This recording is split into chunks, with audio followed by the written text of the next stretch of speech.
Well, this is the final episode of Saving Isabella. And as you guys know, I try to save these mowers and put them back into use for folks that don't want to spend a lot of money on a mower. But every now and then I find one that I can't save, and that's usually because of a bent crankshaft. About half the time I can get it straightened out. But if they're bent really, really bad, which is the case here with Isabella, I can't straighten it out. It's just too bent. I've tried my heavy hammer here. It's about I'd say a 3 to 5 pounder, and that wouldn't budge this thing. And so then I even tried a sledgehammer, and that didn't work either. And at a certain point, you just say, well, this thing, I just can't save this thing with banging on it with a big hammer. And I'll show you why this is not, for me, not salvageable. I'd have to take it apart and replace the crankshaft, and that is just, doesn't make financial sense. So Isabella is going to be repurposed. I'm going to save this deck and find an engine for her one day, a Briggs & Stratton engine, and put it on there, and she'll be put into service that way. But I cannot save Isabella the engine because that crankshaft is so bent. Let me show you what I mean. I've got the rewinder off, and the spark plug is out, so I don't have very much compression. So what I can do is turn this with my hand.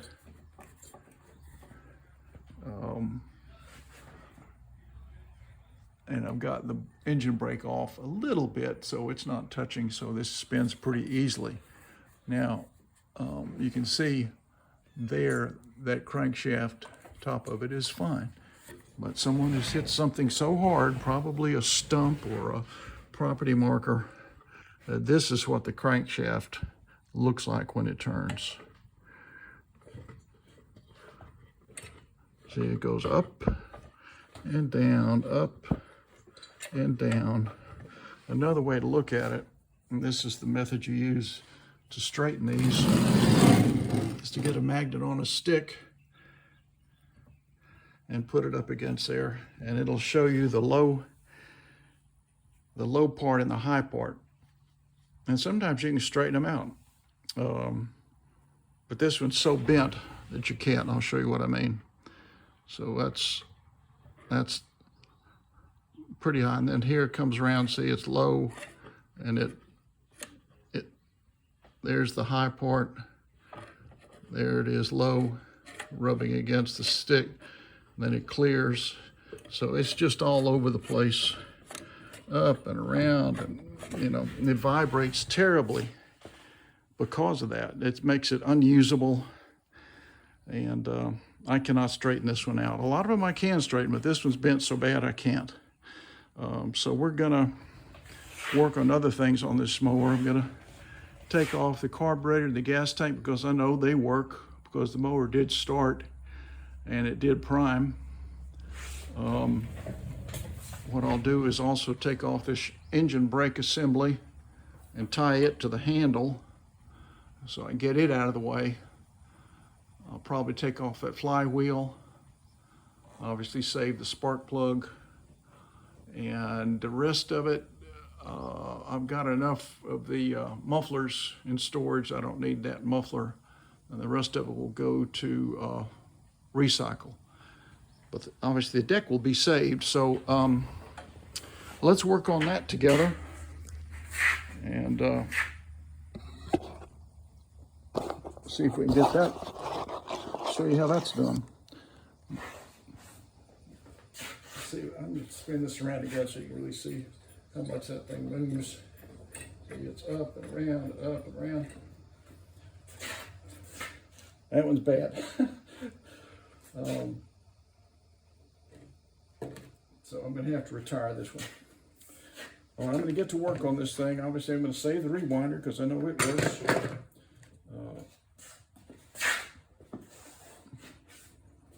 Let me clear this out of the way.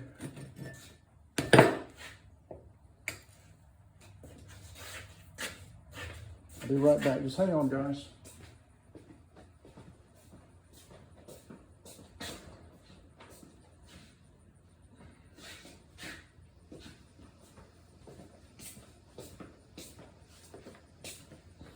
And the blade on this mower was warped, probably from the impact of hitting whatever they hit.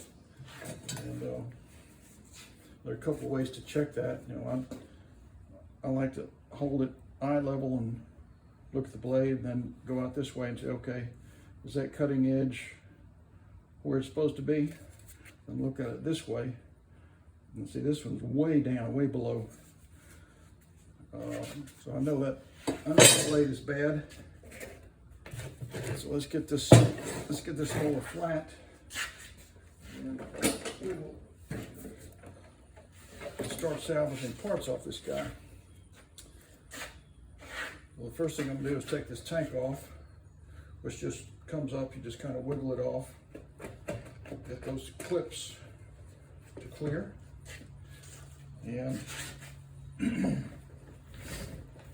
get my 5/16 on the two outside screws. This one is on the outside of this box on the left. The other one's on the inside of the box on the left, but they're both 5/16. Get that off of there. There you put that in my magnetic dish, and then get this one off. All right.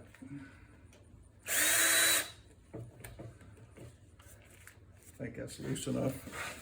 Now I'm going to switch over to the tiny little screws that actually attach this piece to the carburetor. I'm going to get those out of there. Obviously, I'm saving these screws to be used in case I need them on another carburetor. Get those, okay. This is kind of how I found this mower. It was attached by one screw, so I'm going to get this off of there now. Get that last screw out. This is in very good condition, very usable. And so now I can slide this carburetor off. Wiggle, wiggle, wiggle. Okay, by taking this off as a unit, then this is very easy to get this carburetor off this linkage. So I'm going to turn the corner, hold it like that, then turn the corner, and it's off of there. So this is clean. I know this works and doesn't leak, so I'll set this aside, and I may put it on another mower a little later today. But right now I'm not going to worry about that.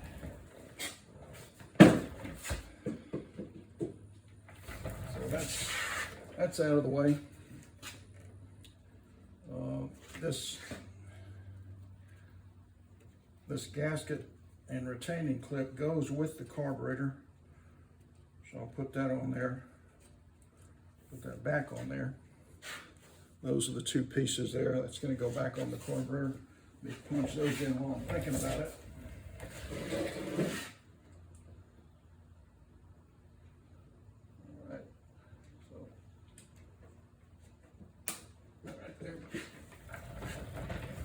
They're back where they belong. And then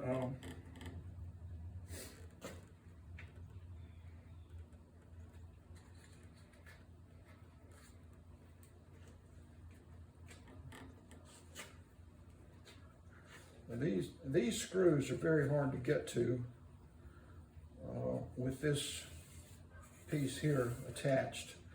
So if I'm going to save this engine brake, I've got to take all this off. So let me get this off. I'm going to use the impact wrench on that.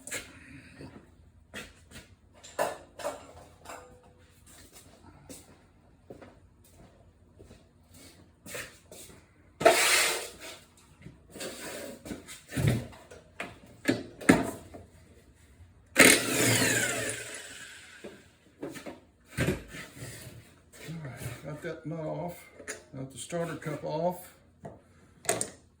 Save that for later. I'm gonna get the coil off now because I know it's good, because this engine did fire and it did run, but it vibrated so bad it would knock your fillings loose. Let's save this coil. That's a 1/4 inch socket.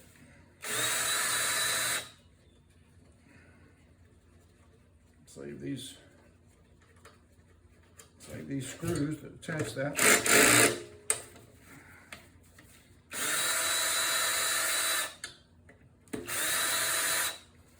All right, got that off of there. And now this coil has the kill wire attached that runs back to the kill switch. And I'm going to leave the kill wire with the coil, because whatever engine I put on here, it will probably have a coil on it and probably have a kill wire. If not, I'll just find one of mine and attach it. So this coil is coming off. Here it is.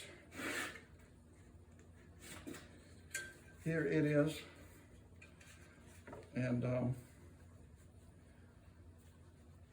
these are the screws that attach the coil. Set those over there. And this has to come off. Let me get the camera so you can see this. This is the little kill wire from the coil that goes up under this shroud, under here. It comes up and is held in that little clip. And the way you get that out is you push down on this, and that, it's like a clothespin. It's now open, and that wire will come out. I'm holding the camera with one hand, so it's a little difficult, but let me see if I can.